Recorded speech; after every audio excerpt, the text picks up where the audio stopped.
여러분들 하루를 살아갈 때 그 라이프 스타일이 있죠, 여러분. 뭐 집, 가정, 집, 교회, 직장, 학교, 우리 아들 같은 경우는 학교 또 학원 이렇게 비슷하지 않습니까, 여러분? 예. 우리는 이대로 이렇게 살아갈 거고요. 앞으로도 남은 인생을 또 이렇게 삶의 스타일대로 살아가다가 인생을 마칠 수도 있을 것입니다. 중요한 것은 우리 삶의 여정 코스가 바르게 정해졌는지, 내 삶이 바르게 흘러가고 있는지 예수님의 삶의 여정을 통해서 우리 삶을 점검할 수 있길 바랍니다. 오늘 본문에 예수께서 여리고로 들어가 지나가시더라. 여러분, 예수님이 여리고로 지나가셨어요. 왜 지나가셨습니까? 삭개오를 만나기 위함인 것입니다. 또 우리 앞에 요한복음에도 보면 알 수 있듯이 예수님이 사마리아로 지나가셨습니다.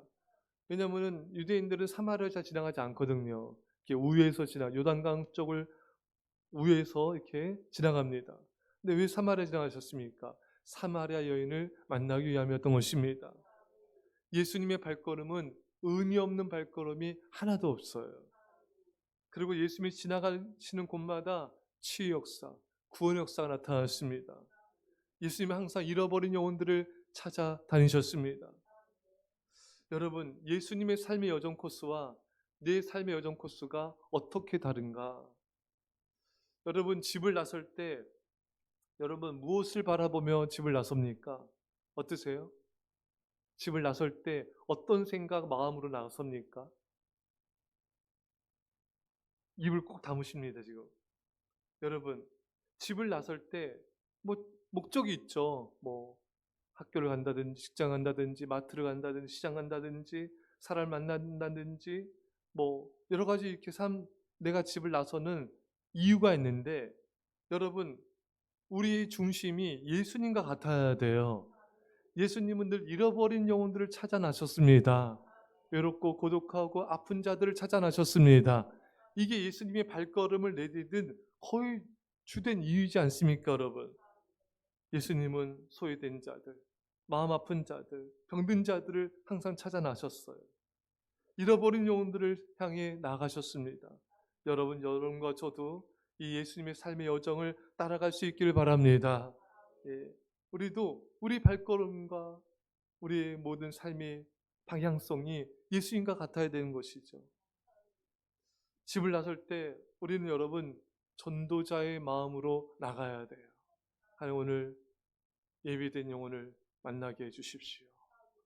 오늘 아픈 자들을 치유하는 발걸음이 되게 하옵소서. 교회 안 나온 아이들, 학생들, 이들을 향해 발걸음을 내딛는 거죠. 가서 여러분 그 사탄의 결박을 끊어 주십시오. 저도 이제 어제 이제 큐티를 하는데 어느 한 학생이 생각이 나더라고요.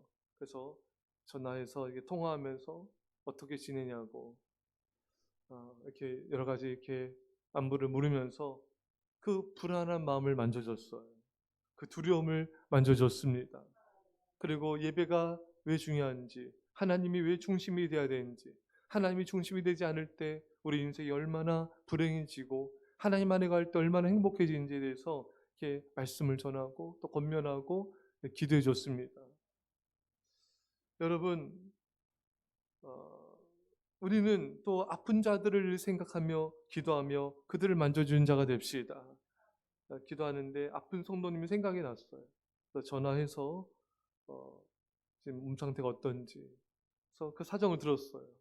그래서 간절히 기도해 주면서 그 연약함과 육체의 또 그 아픔들을 그 기도를 통해 또 권면을 통해 이렇게 만져줬습니다. 또 부모님이 생각이 나더라고요. 부모님께 전화해서 또 큐티 말씀 가운데 있는 그 은혜들을 또 이렇게 전하면서 위안을 주고 또 기도해 주면서 하나님께서 그 마음과 육체를 어루만지도록 또 간절히 기도했습니다. 또 우리 선교사님에게 전화해서 산토스 형제 수술 상태가 어떤지 확인하고 또 그 산토스 형제를 위로해주고 또 소망의 말을 전해달라는 그런 통화를 하였습니다.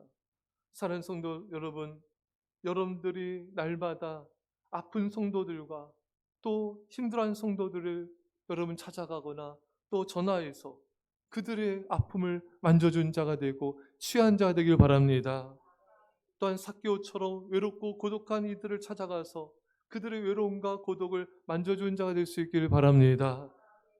여러분, 사실 이렇게 나이 드시고 아픈 분들은 정말 이렇게 하루하루 산다는 게 참 이게 정말 은혜와 기적이 필요합니다. 그래서 여러분들이 정말 예수님처럼 그 외로운 삭개오를 만져주신 것이 예수님께서 우리도 그들의 마음을 위로하고 만져주는, 또 서로 외로움과 고독을 만져주는 그런 자가 될 수 있기를 축원합니다. 사랑하는 성도 여러분, 예수님의 손과 발이 되어 영혼들을 치유하고 구원하고 사랑한 자가 됩시다.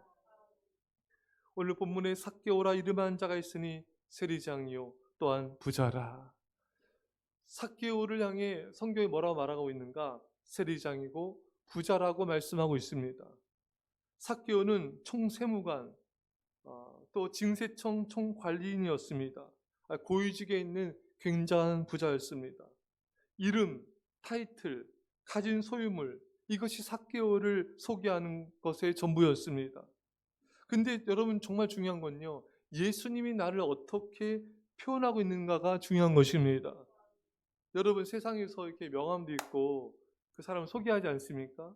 이 사람은 어떤 직업이 있고 어떤 경력이 있고 또 이 사람은 굉장한 부자야. 이 사람은 또 세상에서 이렇게 또 어떤 업적을 이루었고 또 뭐 타이틀을 거머쥐었고 수상을 하였고, 이런 것이 이 사람을 표현하는, 그래서 많은 사람들도 명함에다가 자신의 어떤 그 수상 경력과 이력을 또 쓰지 않습니까? 예, 무슨 재단 이사장, 이렇게 타이틀 있잖아요, 여러분. 직업이 있고. 근데 여러분, 지금 이 삭개오처럼 세리장이고 부자다, 이거 하나님께 하나도 중요하지 않습니다. 하나님이 나를 어떻게 평가하냐가 중요한 것입니다. 세상 사람들이 아무리 대단한 사람이다, 이렇게 이력이 좋고 이렇게 잘 나가고, 그런 거 하나님 하나도 보지 않으세요, 여러분. 예. 하나님이 얼마나 우리가 믿음으로 살았느냐가 중요한 거예요. 하나님께 성경에 내 종 욥을 보았느냐, 그처럼 순전하고 정직한 자가 세상에 없느니라. 여러분, 내 종 욥을 보았느냐, 순전하고 정직하고 하나님을 경외하였다. 이게 하나님의 평가예요, 여러분. 우리가 얼마나 거룩하게 살았는가, 얼마나 정직하였는가, 얼마나 하나님을 경외하였는가, 이 하나님의 판단 기준인 것입니다. 다윗은 밧세바를 범한 일 외에는 온전히 나를 따랐느니라. 여러분, 다윗이 넘어지기도 했지만 일평생 온전히 주님을 따랐던 것입니다. 여러분, 우리가 얼마나 주님을 따르는 제자된 삶을 살았느냐, 이게 중요한 것이에요. 얼마나 많이 돈을 벌고 얼마나 많이 세상에서 성공하고 얼마나 높은 건물을 올리고, 이거 하나님 하나도 평가하지 않으세요. 여러분들이 어떤 자인가가 하나님께 중요합니다. 순전한 자인가, 정직한 자인가, 하나님을 경외하는 자인가, 그게 중요한 거예요. 이게 하나님의 평가의 기준인 것입니다. 사랑하는 여러분, 하나님은 여러분들을 보실 때 어떻게 지금 평가하고 있을까요? 너는 믿음의 사람이다. 너는 전심으로 나를 사랑하는 자였다. 너는 교회에 충성된 자이다. 잃어버린 영혼들을 구원하기에 날마다 헌신한 자이다. 진실한 중보자이다. 내가 너의 행위와 모든 것을 생명책에 기록하리라. 여러분, 생명책에 우리 이름과 함께 우리 어떻게 살았는지가 날마다의 삶에 대해 하나님의 평가가 기록되지 않습니까, 여러분? 잘 기록됩시다. 세리장이고 부자다, 이런 거 기록되지 않아요. 하나도 기록되지 않아요. 세상에서 이런 모든 어떤 세상적인 업적들, 하나님 그것을 보지 않아요. 얼마나 믿음을 살았느냐가 중요합니다. 여러 역대 상하를요, 열왕기 상하에 어떻게 보면 다시 반복이잖아요, 여러분.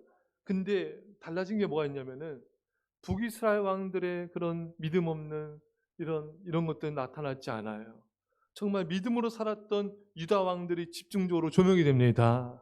얼마나 하나님을 예배하고 얼마나 하나님을 경외하고 하나님이 살았는지가 그 역대상하에 자세하게 기록된 걸 볼 수가 있습니다. 하나님의 생명책에는 우리가 어떻게 믿음으로 살고 주님께 충성했는지가 낱낱이 기록이 되는 것입니다. 그래서 어린 소작에 물 한 그릇 준 것도 결단코 상을 취한다는 것처럼 천국에서도 우리가 정말 물 한 그릇 예수님의 이름으로 나눠준 거, 빵 한 조각 나눠준 거, 섬긴 것들 생명책에 낱낱이 다 기록이 될 것입니다. 사랑하는 성도 여러분, 우리가 다 하나님 심판대 앞에 서게 되는데 어떠한 평가를 받을 것 같습니까? 어떤 평가 받을 것 같아요? 네. 여러분, 어떤 평가가 기록되어져 있을 것 같습니까? 또한 교회는 여러분들을 어떤 사람으로 평가하며 기억할까요? 여러분들의 자녀들은 여러분들을 어떤 부모로 기억할까요? 후세대들은 여러분들을 어떻게 기억할까요?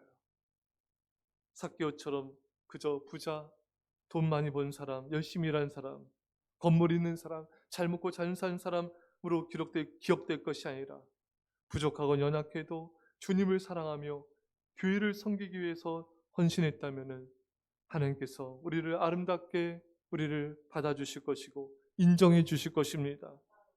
또한 사람들도 우리를 그렇게 믿음의 사람으로 기억할 것이죠. 때론 넘어지고 때론 방황하였어도 다시 주님께 돌아와서 믿음으로 살기 위해서 충성을 다했다면 주님께서 여러분들의 인내와 그 수고를 인정해 주시고 상으로 갚아주실 것입니다. 이런 은혜가 있기를 주의 간절히 축원합니다. 기도했습니다. 사랑의 아버지 하나님, 우리 삶의 여정이 예수님을 닮게 하여 주옵소서. 우리 삶의 모든 방향성과 발걸음이 잃어버린 영혼들과 아픈 자들과 소외된 자들, 외로운 자들 찾아가서 만져주는 인생이 되게 하여 주옵소서.